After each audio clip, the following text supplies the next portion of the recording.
Once upon a time in a small market in Aba, there lived a food vendor who was called Mama Benji. Mama Benji's food was the talk of the town, popularly known as Mama Put. It stood in the middle of the bustling market, always surrounded by eager customers from morning to night. People line up just to get a taste of her delicious meals, some even travel from other villages, and fight would break out over who would be served first. No one could explain why her food was so irresistible. It wasn't just the poor who came for it. Rich men with big cars would leave their pride behind and wash their own plates, then wait in line like everyone else. One hot afternoon, as people scrambled for Mama Benji's food, a madman walked by laughing loudly. He pointed at the customers. "You are all eating life snakes," he shouted, his voice loud enough to cut through the noise of the market.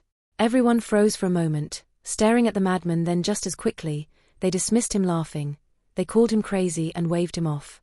"Snakes in Mama Benji's food? Obviously he is a madman," one man said, shaking his head as he picked up his own plate. The madman continued to laugh, dancing a little far from the stall. "Snakes. Snakes. You are all eating snakes," he sang, but nobody listened to him. They thought he was just a madman. As usual, they didn't know that his words would soon turn their world upside down. Mama Benji stood behind the stall, smiling as she served another plate. Not far from Mama Benji's store was another food vendor, Sade. Her small shop used to be full of customers too. She had once been the town's favorite, known for her mouth-watering jollof rice and fried meat.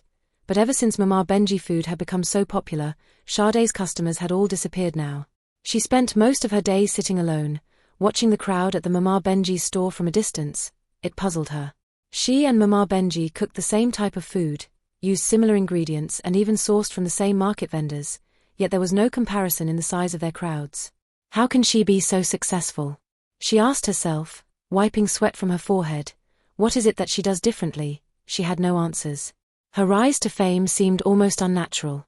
Even when she lowered her price, it made no difference. People still flocked to a Mama Benji like they couldn't get enough of her food. As she sat there lost in thought, the madman's words from the other day occurred in her mind.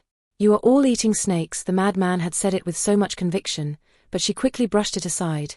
"No, that's impossible," she told herself, but something is deep inside. She wouldn't let it go. Sade wasn't the one to believe in magic or superstitions, but as the days passed, she couldn't shake the strange feeling that something was wrong with the way people acted around rushing food. It didn't seem normal. Some of them looked almost desperate, like they couldn't get enough of it. And why would rich men who actually eat in fancy restaurants humble themselves to eat from a roadside vendor, even washing their plates themselves? Something wasn't adding up. One evening, after a long day of selling nothing, Shad decided to walk past Mama Benji's stall again. She stood at a distance, watching the scene unfold. As usual, a crowd gathered and there was Mama Benji smiling sweetly as she dished out her food. She shook her head and turned to leave, but the madman's words kept echoing in her mind, then decided that she needed answers. She couldn't just sit by and watch her own business crumble without knowing the truth. Her concern was that she was no longer making sales. The feeling of unease wouldn't leave Sade alone. No matter how hard she tried to focus on her own business, her thoughts kept drifting back to Mama Benji and the strange behavior of her customers. She needed to understand what was going on. She needed help that night. She packed a small bag and set out to visit a famous seer in a nearby village. Mama K was known for seeing things that others couldn't. She could look into people's lives and reveal hidden truth. People said she had the power to uncover secrets that were buried there. It was late when Sade arrived at the small hut where Mama K lived. She knocked on the door. And after a moment, the door opened and Mama K stood there at the door. "You've come to find out what you already suspect," she said. She nodded, unsure of how she already knew why she was there. She stepped aside. The air was filled with the smell of herbs and incense. She began, "There is something about her food. People are desperate to eat in a way that is not normal, and there was a man who said people are eating snakes." Mama K listened quietly, and after a long pause she spoke. "You are right. Mama Benji's food is not what it seems. It was tied to something diabolic, something hidden from the eyes of ordinary people, but you can discover the truth." Shade felt a mix of fear and determination as she sat in front of Mama K. She had come for answers, and now she was about to get them, but the truth seemed darker than she had imagined. "What do I do?" she asked. "How I can find out what is really going on?"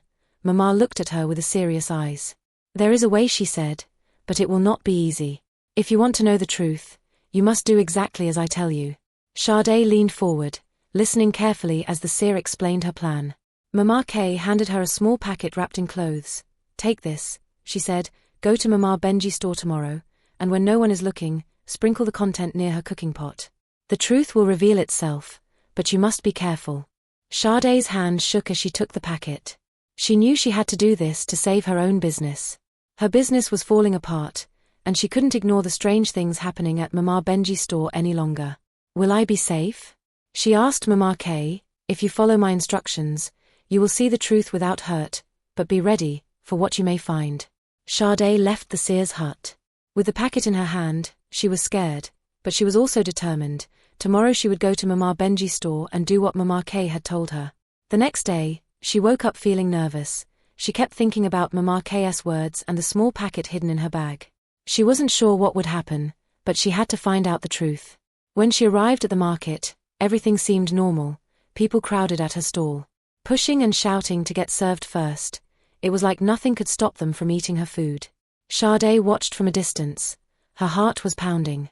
She held the packet tightly in her hand, waiting for the right moment. After a while, she walked over to Mama Benji's store. "Good morning, Mama Benji," she said, forcing a smile. Mama Benji smiled back, not suspecting anything as she scooped rice into a plate. She quietly pulled out the Tide packet when no one was looking at her. Everyone was too busy waiting for their food. Sade quickly sprinkled the powder near the large cooking pot as Mama K had instructed her. Her hands trembled as she finished, but no one noticed. She stepped back and watched. Her eyes was fixed on the pot. For a moment, nothing happened. People continued eating, laughing and chatting as if everything was normal. But Sade knew something was about to change. Just then, the large pot began to shake slightly. Sade's heart skipped a bit, but she kept her eyes on it, waiting for what would happen next. She didn't know if she was ready for the truth, but there was no turning back at this point. Whatever the secret was, it was about to be exposed. Suddenly, the large pot started shaking more violently. The noise caught everyone's attention. The crowd fell silent, their eyes fixed on the pot. Sade stood frozen, watching in disbelief. Without warning, the cover of the pot flew up and a huge snake popped out of it. It was super big and its shiny black skin sparkled in the sun, its tongue vibrating in and out, making a loud sound as it wiggled back and forth for a few seconds. No one moved. Then all at once, the crowd began to scream. People dropped their plates, food spilling everywhere as they scrambled to get out of the stall. The once crowded stall now became a scene of panic. Women grabbed their children and ran while men stumbled over each other, their faces filled with fear. The snake rose higher from the pot. It looked around with glowing eyes as if it was searching for something. Sade's heart pounded in her chest, but she couldn't take her eyes off the creature. Was this what the madman had warned them about? They had been eating from the same pot as a snake all along. Mama Benji, standing behind her stall, looked calm at first. But as the snake fully emerged, she grabbed the pot's cover, trying to force it back inside, but it was too late. Everyone had seen the truth. The madman's words echoed in Sade's mind. Are customers all eating live snakes? The sight of the giant snake caused pure chaos. People pushed and stumbled over each other as they tried to get away from the stall. Plates cluttered to the ground, food scattered everywhere, but no one cared about the mess. The only thing on their mind was escaping from the terrifying creature that had emerged from Mama Benji's pot. Some people screamed, others stood frozen in fear. Even the nearby market sellers were packing up their things and running away. The noise was deafening with the shouts of "Snake! Run, snake! Run!" Feeling the air. Sade stayed where she was, her feet glued to the ground. Her plan had worked, but the reality of what she had uncovered left her shocked. She couldn't believe it.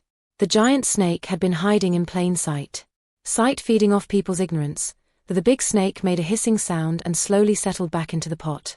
Scared and shocked, the snake slips back into the pot and vanished. The place became quiet again, just like before. Sade's heart raised as she realized the full weight of the situation.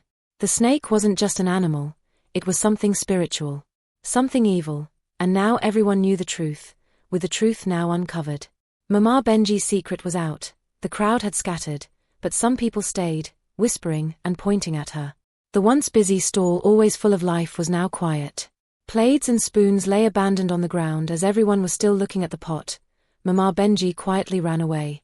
Nobody saw her leave. By the time people noticed she was gone, she had already disappeared. No one ever saw her again. And her store was left empty, with all her pots and plates still there. The whole town was scared. The people talked about what happened, and many were too afraid to eat from food vendors anymore. They didn't know who they could trust.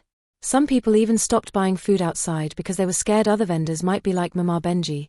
but slowly Sade's stall began to have customers again. Her old customers started coming back. Because they trusted her even though business was getting better, people were still a little scared. They wanted to believe that Sade was different, but the fear of what had happened with Mama Benji made them worried. Little by little, more people came back to buy her food, trying to forget the terrible thing that had happened. Hey everyone, thank you for tuning in.